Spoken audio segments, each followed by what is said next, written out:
Vamos lá para a nossa terceira parte, né? Agora vamos falar sobre... Vamos falar não, né? Vou falar sobre transação penal, que é tanto cobrado em inúmeras provas objetivas, dissertativas, e tenta pegar os candidatos em pegadinhas, né? Tentando confundir o aluno.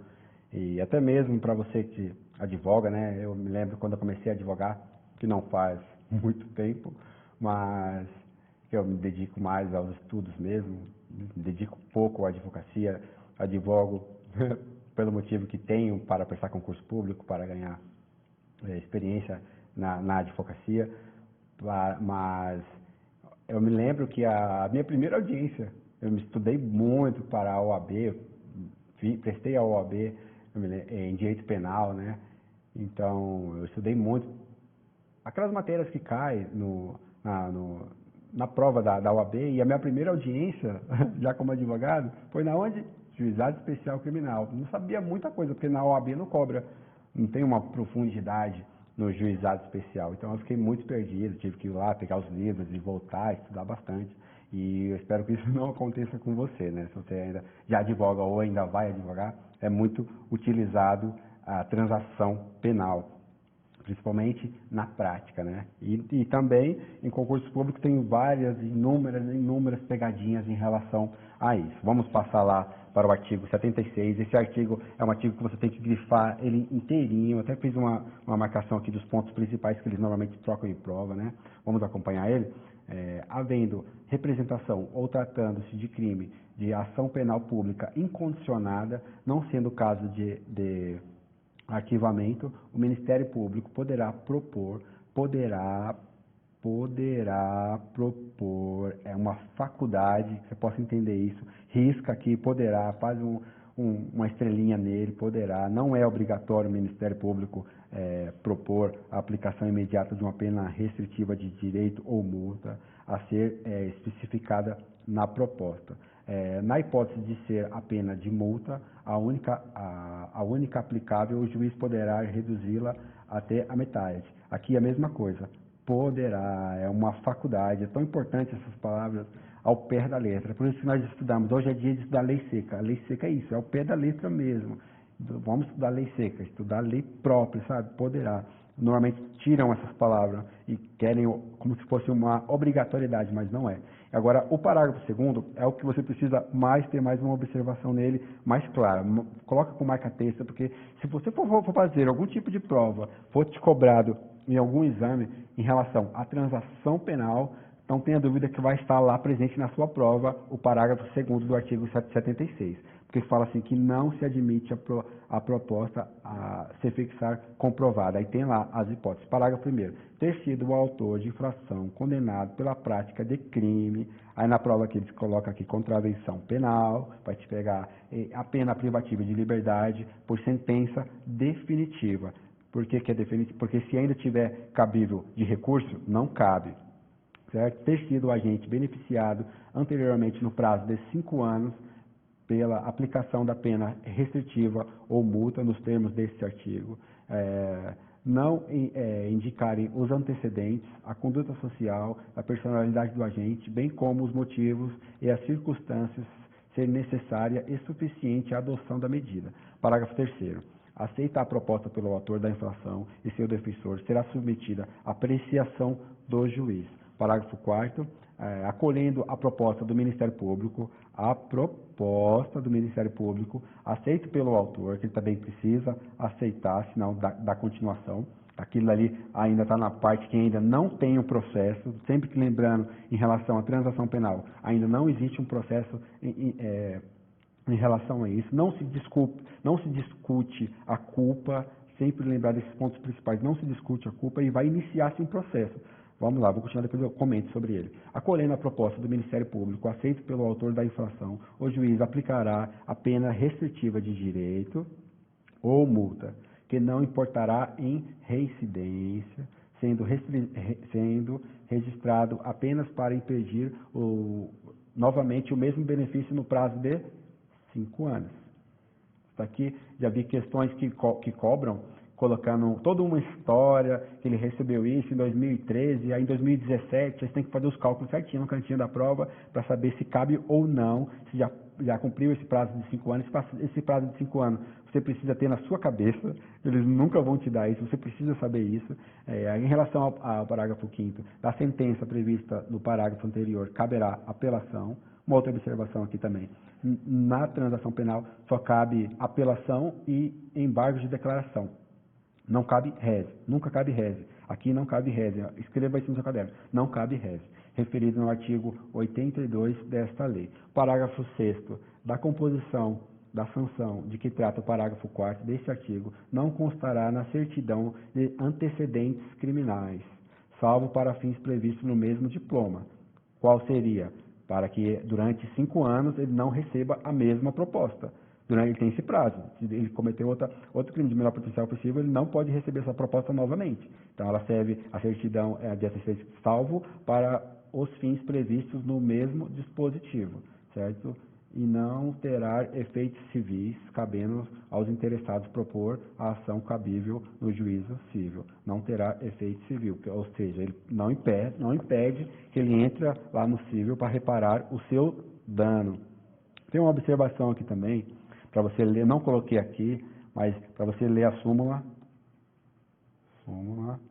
vinculante, lembrando que súmula vinculante é sempre do STF, nunca vai dizer que súmula vinculante é da onde, professor? Súmula vinculante é do STF ou do STJ? Ah, meu Deus. Eu falo para ele voltar para as aulas de direito constitucional.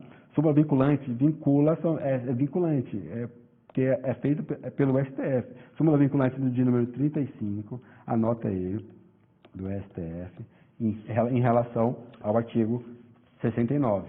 69 com a súmula. Leia as duas juntas, que e a súmula vinculante 35, ela fala sobre o artigo 76 do GCRIM, e a súmula vinculante, não, a súmula do STJ 337. Súmula 337, não está no slide, você coloca aí no seu caderno. 337 do STJ. Ela fala sobre o artigo 76 e 89, que é da suspensão condicional do processo por si. Aí você lê o artigo 76, da transação penal, juntamente com a súmula 337 do STJ, juntamente com a súmula vinculante 35. Você lendo esses três aqui, fechou, seu entendimento vai crescer bastante em relação a ele. Tem coisas importantes que nós precisamos ler 14 vezes, né? Eu costumo dizer para os meus alunos que quando algumas questões que cobram muito, tem que ler 14 vezes, 15 vezes não precisa, 14 vezes já é o suficiente. Em relação ao artigo 28 uma observação também em relação ao artigo 28 do Código de Processo Penal, né, que está suspenso pela suspensa a sua eficácia, né, que foi alterado pelo pacote anticrime. O ministro Fux suspendeu a sua eficácia e ainda tem uma ADI que ainda vai ser julgada ainda, que fala sobre quando o juiz, um exemplo, o juiz não pode de ofício ou a revelia do Ministério Público efetuar a proposta de transação. Neste caso, o juiz deverá aplicar o artigo 28, que está suspenso. Remete-se aos autos ao Procurador-Geral de Justiça para que a transação penal não tenha natureza jurídica de condenação criminal e não gere efeitos para fins de reincidência, maus antecedentes, e por se tratar de submissão voluntária à sanção penal, não significa reconhecimento da culpabilidade penal nem da sua responsabilidade civil. Esse artigo 28 coloca a observação do Código de Processo Penal. Ele está suspenso. Vou falar agora sobre aqui está o parágrafo 2º. 78, 77, 77. São etapas do procedimento comum sumaríssimo, a partir do artigo 77. Deixa eu apagar isso daqui, certo? Olha lá, são etapas do procedimento comum sumaríssimo, a partir do artigo 77. O artigo 77 nos diz que na ação penal tem iniciativa pública. Quando não houver publicação de pena pela ausência do autor do fato ou pela não ocorrência da hipótese prevista no artigo 76 desta lei, o Ministério Público oferecerá ao juiz de imediato denúncia oral, se não houver necessidade de diligências imprescindíveis. Parágrafo 1º. Aqui é importantíssimo, hein? Denúncia oral, que nos diferencia dos outros procedimentos. Parágrafo 1º. Para o oferecimento da denúncia, que será elaborada com base no termo da ocorrência referida no artigo 69 desta lei, com o corpo de delito, quando a materialidade do crime estiver efetiva por boletim médico ou prova equivalente. Parágrafo 2º. Se a complexidade ou circunstância do caso não permitirem a formulação da denúncia, o Ministério Público poderá requerer ao juiz o encaminhamento dessas peças existentes na forma do parágrafo do artigo 66. Parágrafo 3º.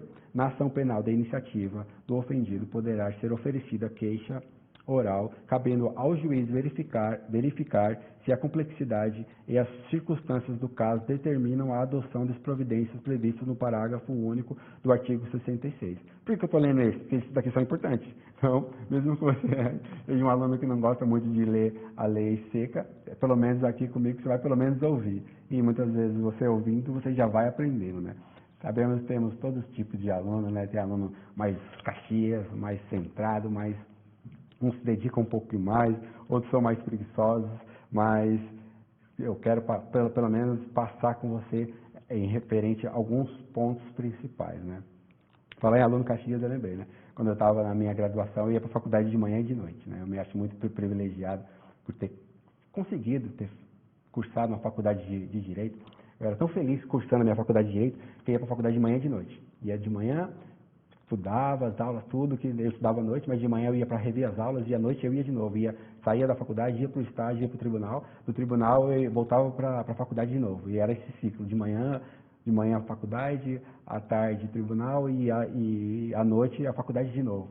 Por isso que eu estou falando assim, tem alguns alunos mais caxias e outros não, mas que bom que você está aqui, está se especializando, está se aprofundando, isso é muito bom. Se eu puder contribuir com vocês, é um enorme prazer. Em relação ao artigo 78, o artigo 78, tem uma observação aqui, em relação ao artigo 77, que da transação penal não cabe revisão criminal, por isso que é bom o meu esboço aqui, senão eu ia passar e nem ia dar essa informação para vocês, que é de extrema importância, vocês saberem que na transação penal não cabe revisão criminal, pois não avalia as provas, que nem eu falei, na transação penal nem entra no mérito, né, nas audiências criminais do GCRIM, a gente faz a proposta, né, normalmente eu sempre recomendo para os meus clientes que aceita, porque isso não vai gerar nenhum processo, o nome dele vai permanecer limpo, não vai ter nada que prejudique ele para futuramente poder prestar um concurso público, a não ser que ele esteja muito convicto que ele tem razão, que ele não cometeu aquilo. Aí tem como provar, tem tudo, aí ele não aceita a transação penal. Mas eu sempre recomendo, né? No Brasil, temos esse entendimento, diferentemente do que acontece nos Estados Unidos. Nos Estados Unidos, 90% dos processos chegam em um acordo. Então, tem até uma palavra que eu não me recordo o nome agora, lá do direito constitucional, que tem uma força, eles força mesmo, tem uma palavra que ela é em inglês, que eu não estou conseguindo me lembrar agora, mas nos Estados Unidos tem esse entendimento que tem que forçar ao máximo para que aquilo não gere um processo, para que aquilo não acarrete mais um processo para o Estado. Aqui no Brasil, não, nós não podemos fazer isso. Nós, como advogados, como juízes, promotores, não podemos ter essa pressão total para que haja um acordo, para que não se torne um processo. Não pode, aqui no Brasil é proibido, diferentemente do que acontece nos Estados Unidos, que tem quase, assim, de 100% das ações lá, 90% das ações se tornam-se em um acordo, para que não se acarrete um prejuízo para o Estado de aquele processo ficar anos e anos, ali acaba ali mesmo. E aqui no Brasil também tem isso. Então, eu sempre recomendo para os meus clientes, agora falando em relação à prática, eu sempre recomendo vamos aceitar esse acordo. Normalmente se paga-se uma multa. Se você não tem condições financeiras de pagar a multa, é revestido em uma prestação de serviço à comunidade, prestar tantas horas em um hospital, e tudo isso é ofertado para o cliente, eu sempre recomendo para que aceite, para acabar logo ali, pensando sempre no bem dele, para que acabe, não tenha mais dor de cabeça em relação a um futuro processo, a uma futura condenação em relação àquilo. Estamos terminando esse terceiro bloco, vamos lá para o quarto e último bloco, onde falamos sobre suspensão condicional do processo, tá bom?